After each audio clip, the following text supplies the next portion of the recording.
wind it out and air it out at that point in time, okay? So I'm going to ask the state their issue on this. Are you cutting this out? Did you have discussions with Mr. Sharp? Madam? We did have discussions. When? Well, this morning. When you brought That's too late. The evidence is excluded. The evidence is excluded. I'm going to exclude because I told you that this was going to happen. we reached out to them. No. We're excluding that, Your Honor. and I'm going to exclude the PowerPoint that you all submitted. Well, you're not going to wholesale introduce it. We had no intention. Your Honor, All right. let me just be real clear. We did not intend to introduce that PowerPoint today. I personally reached out via telephone and called at least 2 members of the defense team and asked them to call me back. And I would like But you all should not be identifying this stuff the moment of trial while the jury's sitting in a box. And this is the last. I am not going to tolerate this any further. If you don't get together with your colleagues and flag issues and resolve them promptly, and if I have to take them up, remember, I can exclude them. We'll work the weekends, or we'll do a combination of both. So this time, I'm going to exclude those 2 sections. Your Honor, Mr. Atkins, he confronted this witness with those sections. I last week let them know that we were introducing that section. If the exhibit's not ready and you haven't made, and you, no, well, Mr. Sharp's got objections to it. But Judge, Mr. Sharp can get in and have our evidence excluded every day that he makes an objection No. at midnight, and then comes in and says. Well, then you all should have gotten your stuff together before then. Some of our juries, please. Some of our juries. Have a seat, madam. Have a seat. You better exclude that, and next time, make sure you're prepared. Make sure you're prepared next time. I'm not going to do this anymore. I'm just not. We are starting right now. It's 1:20. So we have talked to them. We have said we don't agree. then file a motion and get it before me, and we'll take it up. Both of you all have equally responsibility to do that. The information they are seeking. Oh, it's going to be inadmissible right now. I'm saying, Judge, that you said to file a motion. There's nothing. I'm not going to have any more discussion about this, madam. I'm not. We talked to them this morning I don't. about that. Well, you know what? And I attempted to try to talk to them earlier this week. Well, then that's why we have to. Your Honor, so the court punishes the state because the defense. I'm not punishing anybody, but you know, but prior preparation prevents poor performance. Be prepared, Judge. That's why I sent them what I sent them last week, a whole week and a half ago, 2 weeks, Your Honor. well- And I have said I would like to discuss. Our jury's coming in, madam. Our jury's coming in. Have a seat.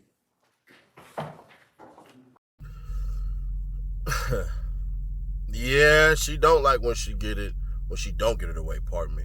I wouldn't know how she like it when she get it, but that's neither here nor there. So you had Adam Abate basically take the brunt of everything, and the judge kind of called it out. Let's get into it. I got a theory as to why. For the court's analysis at this point in time. Sir, Yeah, that's your ruling. Thank you. I have nothing to add, Your Honor. All right.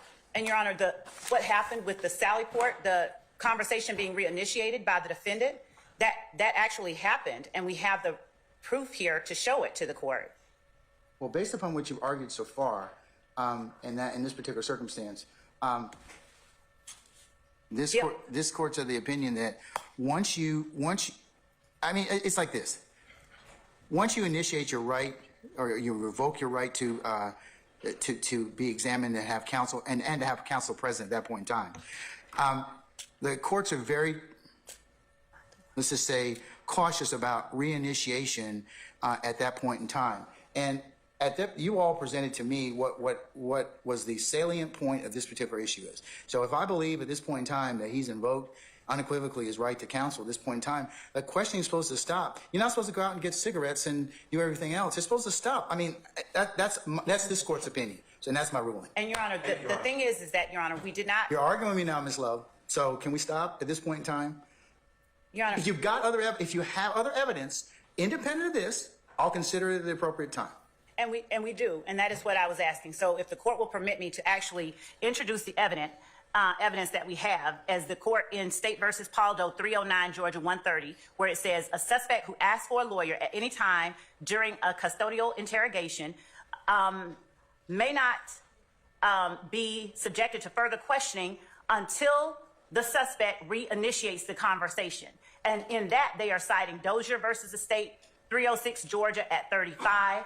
Your Honor, Edwards versus Arizona And, Your Honor, this is a 2020 Georgia Supreme Court case where it specifically says that a suspect who asks for a lawyer at any time during a custodial interrogation may not be subjected to further questioning, as the court has said, by law enforcement until an attorney has been made available or until the suspect reinitiates the conversation. Your Honor, at some point, I'm sorry, I'm talking, and I don't know why I am being interrupted. I will not stop. Your Honor. Hey. I was speaking. Ms. Love.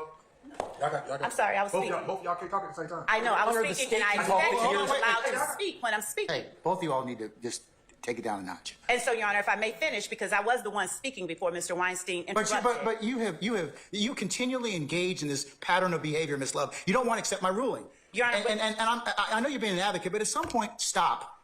Just stop. I made my ruling. Good, bad, or indifferent to you. You're going to win some, you're going to lose some. I do accept that Okay, fact. no, but you Judge, don't. No, you don't. Your Honor, we have just not been able to present the evidence. No, you don't. I get it. I get get it. And if you have an independent basis to introduce statements that may not, or that may be not subject to the fruit of the poisonous tree, or any other thing, or any other issue related to evidence that may have flown out of this particular interview, then I'll hear it at that point in time. When the court says independent basis, does the court mean outside of that video? Because we do have that. Yeah, if it's not tied to the statement, of course you can introduce it. Yeah. I mean, as long as you have some independent basis, right? If you didn't get it from his particular statement. But Your Honor, that's the point that we have the witness here, that we brought the witness here, and had him cancel medical appointments to testify to the court about. We brought the witness here. I made a ruling. That has nothing to do with it. That's a red herring, and you know it. No, Your Honor, I was saying that we were ready to present evidence, and the court is not allowing us to present the evidence. That's all that I'm saying. We have the burden of proof, and we haven't even been able to present the evidence that we have. We only, for the sake of ease, allowed the court to introduce the statements that the defendant made as states 1 and 2 to help Mr. Weinstein play the portion that he wanted to talk about. We didn't even get a chance to play or to have the evidence that the state has ready for presentation to the court to be presented. We should be entitled to present the evidence so that the court actually has the circumstances and does not have speculation or conjecture as to what happened when the Georgia Supreme Court has clearly said, just as clearly as an attorney being present is required before you consider the statement once he's invoked, the court has as clearly said, if he reinitiates, then that statement can be considered. It does not use them like maybe. It says, if this or that, then the statement can be considered, unless it should be suppressed for another reason. And that case, Paldo, is as recent as 4 years ago. And I'm not just doing this for the sake of engaging in a pattern of behavior, Your Honor. I am standing here emphatically asking that the court allow the state to present its evidence so that the court can make a ruling based on the evidence and not on the assertion by one party or the other as to what should or could be done. We have evidence that I believe that the state is entitled to present and the court is entitled to hear in the form of testimony. And I understand that Mr. Weinstein wants us to hurry it along and not hear Detective Thorpe because that might be an adverse position or evidence to his client's position. But we are simply asking that the court allow us the opportunity to present the evidence and to not hold it against the state that I am asking this, that the court allow us to present evidence that this statement was made voluntarily and that the fact that he ceased it but then reinitiated it is something that the court should consider. And Your Honor, I don't like drawing the court's ire. It's, quite disturbing.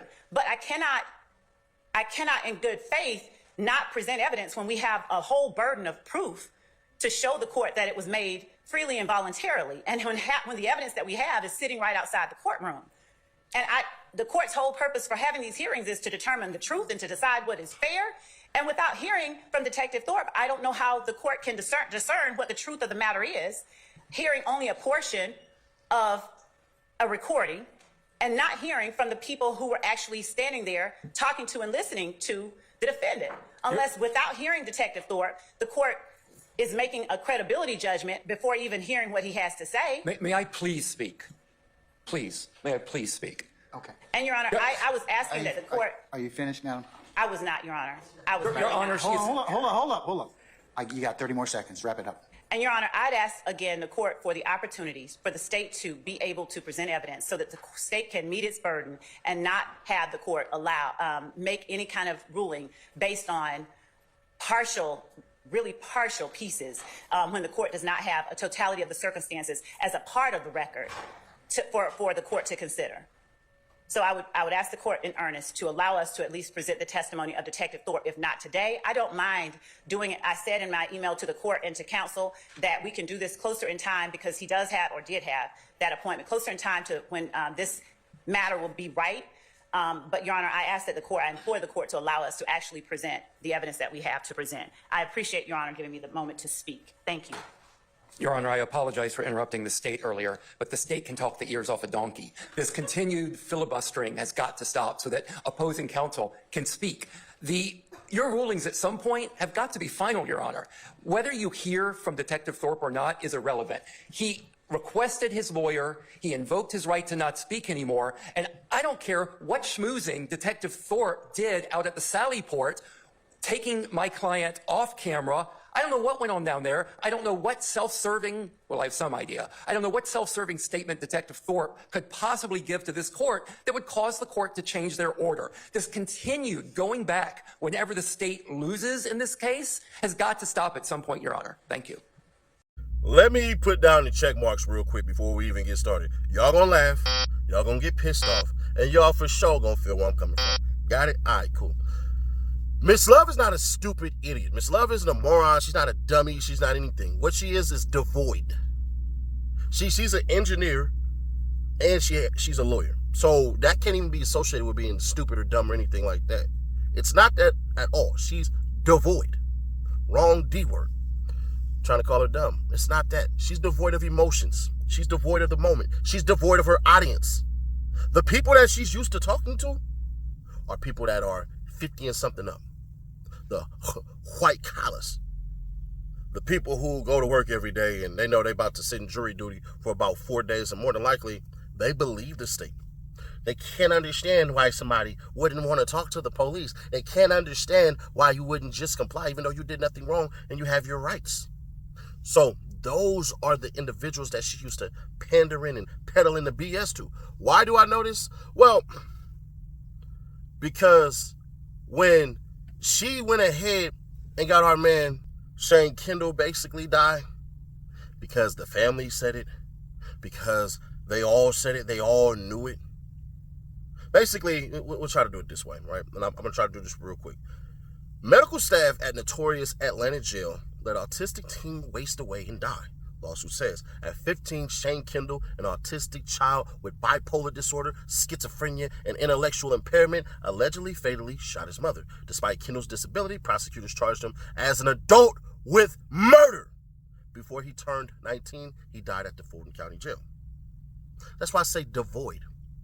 That boy been diagnosed since he was a youngin'. They were going to put him in a mental hospital, which is far worse than regular jail. He was never going to get out. The peddling the BS to the crowd that I'm talking about, and I haven't asked Rachel about this, but I probably should, about the makeup of the jurors in there, they believed Adrian Love. So, that's why.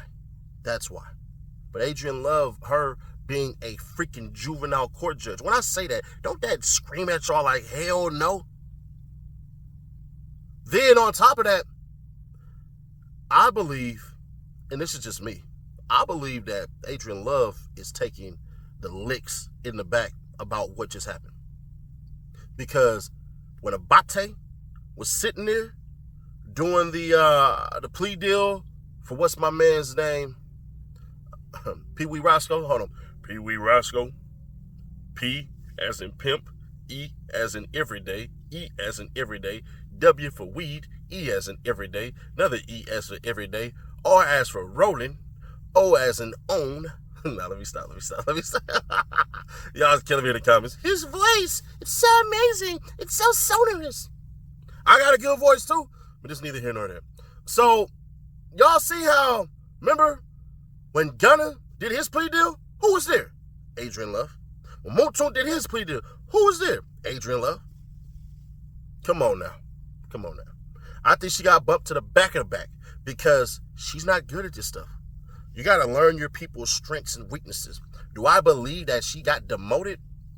No, because Abate was the one that was defending Fonnie Willis during her back and forth with Steve Sadow and the hero known as Ashley Merchant. I almost said Ashley Kramer. I ain't saying that name. But either way that goes, there's that as far as Miss Love goes. But we're going to take it even a step further. She's a failure at this shit. Factuals. There are cases in, y'all can ask Lil Woody, where she blew it. There are murders out there that she blew it. She's goddamn trash.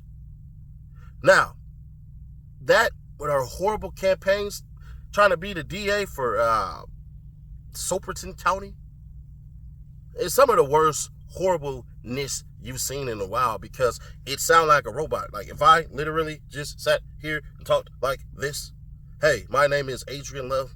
I want to be the DA for Soperton County. As a Soperton native, I grew up here in Middle Georgia. Our current DA has never prosecuted gang charges. Our DA has never. Let me help you out. The better way to shoot that commercial, Adrian, in case you try to do it again, let me help y'all out.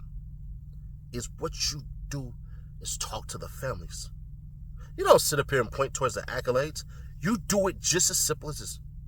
Our city is ravaged by gang violence, and families are out here suffering. The youth is being misled. We have a way to win it. From someone who has prosecuted gangs and all of this stuff, and blah, blah, blah, and some more stuff. It's those things, those simplistic things that can strike at the heart and straight into the emotion. But I told y'all, she's devoid of those things. So, Miss Love, when you sit there and you lie to Donovan Thomas's mother and Shamel Drinks' family, and you talk about money and compensatory things that can happen, you drug them straight the F up every single time to have them watch? What did you want them to do? Cry in front of the jurors? Do y'all realize Donovan Thomas's mother thought on 2 occasions that she was going to go in there and stand in front of the podium and talk glowingly about her recently departed son? Do y'all realize that she was led there by Adrian Love? That she was told by Adrian Love, if you come up here and you show strength for your son, the jurors will see you and they will connect with you. What did we see? A couple of black girls, a young black man. So she thought she was going to come up there and put that mama on him. You know, you don't want to let your mama down. You love your mama, don't you? Come on now, be very careful. That's a mama right there. Y'all don't want to let the mama down, or auntie. There was supposed to be this connection, this feeling, but it blew back in her damn face like if you tossed in a buttered ass chicken into the grease. Because Adrian Love is devoid. Them strategies were hers. She got to take this kick in the pants. Nobody else. One thing that we all used to notice was her mechanical ass laugh. She used to laugh like Kawhi Leonard. That ain't working. It's not it. You were sucking up to the judge because you wanted the judge to not show ire. It is hard to watch somebody do a job you used to do, use the powers of the government, get extensive information, try to throw it out there, and literally miss the mark damn near every single time. To the point where the judge was helping out the DA's office and nobody batted an eye after a while. At first it was the judge being biased, Then it's turned out, oh, the judge is trying to help speed this up. The judge is trying to make sure we ain't here until next year around this time. That's what was going on. Then you send out Fonnie Willis to give a talking to. You should not talk about Adrian Love like that. Who are you talking to? Then every guy watching, y'all know exactly what I'm about to say when I get done with it. Ladies, let me help y'all out. When we're watching sports and we root for our favorite teams, whether it be professional or collegiate, and the coach is messing up, you know, one of the worst things that happens is the coach will get a ringing endorsement from the heads, whether that be the AD or whether that be the general manager or whether that be the owner. AD is athletic director, for those who don't know. This is just college talk right here. If they get a ringing endorsement after doing horrible, they ain't coming back next season. I forget what it's called. It's like the avocation of death or something like that. But as far as Adrian Love goes, what a horrible, horrible, horrible individual to have do all of these things. I'm not going to talk about her features and all that stuff because it's not necessary. All you have to do is point to the facts. And the facts of the matter is she sucked at her job. That doesn't mean she's a shit-ass lawyer or nothing like that, but pretty much she is, from what we've seen. Her judgment, as far as using her heart, her mind, and her soul, I think she can only use her mind. I don't think she has a soul, and I damn sure don't think she has a heart. She doesn't. Every single effing time, she misses the mark. So I wonder if Fonnie Willis is sitting back, looking at her and going, damn, I hope I don't have to demote you, because she's getting paid 6 figures. Don't think that she ain't. I think she made between like $130,000 or $150,000 a year. Yeah, Adrian is swimming in money. So sometimes you got to put that person out there to be the punching bag. Are we really blaming Fonnie Willis for this? Or are we blaming Fonnie Willis's office? Granted, they're an extension of her, but you would have thought from what Fonnie Willis said that YSL was about to basically do 1,000 years and all members were done. And remember, all the commercials, I'm sorry, not commercials. No, not commercials. I'm sorry. My bad. I got ahead of myself. All the news that she was feeding out there to the news stations as though she was sitting up here coming with people that were going to snitch, people that were going to essentially say how horrible YSL is and 50 murders. And we got none of that. Hell, she even wrote a come out of prison free YFN Lucci after I get elected. All of that stuff. And it didn't matter because it doesn't. Because at the end of the day, they got a job to do. And this is the part I want y'all to understand.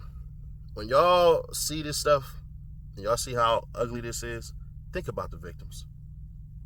If you got somebody who has a I'm willing to do what it take ass attitude to get a conviction, and you really think that you're in the right, somebody really did something to your family, y'all will love Adrian Love. And some people gonna get in the comments and all this stuff and everything like that and say, no, I would want justice, I would want justice. Cool, but what if she spun it that actually the person that's sitting there is the one guilty? We got a few little technicalities, but that's the person. I got y'all the right person. I just need to get this conviction. And some of y'all will lie right now and be like, well, I would want to see the discovery and do all this stuff. No, you wouldn't. You'd be so messed up and discombobulated with emotions that whatever they're feeding you, you're going to take. And I can see other people in the comments now saying, oh, well, we know Adrian Love. You didn't know Adrian Love beforehand. So don't give me that bullshit. All they're going to do is spin this Cop City story, this RICO, like they're a group of terrorists, but nobody give a damn about the cops. So that ain't gonna matter. They're gonna get their hands on some other cases, and you're gonna see them turning. They're going to start to paint Adrian Love as a crusader for justice, a soldier for the Fulton County Army of lawyers that will go out and do all of these things. And stop.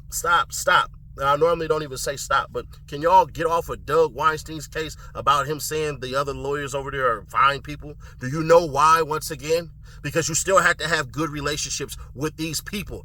This ain't going to be the only damn case that Doug Weinstein has to, in the future, go against. He better have something as far as a good relationship with the DA's office, because if he doesn't, they're going to bury his ass every single time, and there will be nothing favorable for him that comes out as a win-win, meaning the state gets what they want and the defense gets what the hell they want. You don't get that anymore if your ass is Doug Weinstein and you go into war with the DA's office. Let's not be effing stupid here, people. But y'all let me know your thoughts on the one that we call Adrian, devoid of love. I just think she's a terrible, terrible individual. Personal attacks and all that crap, not necessary. But if you want to give it to her, give it to her. She's earned it. Shit.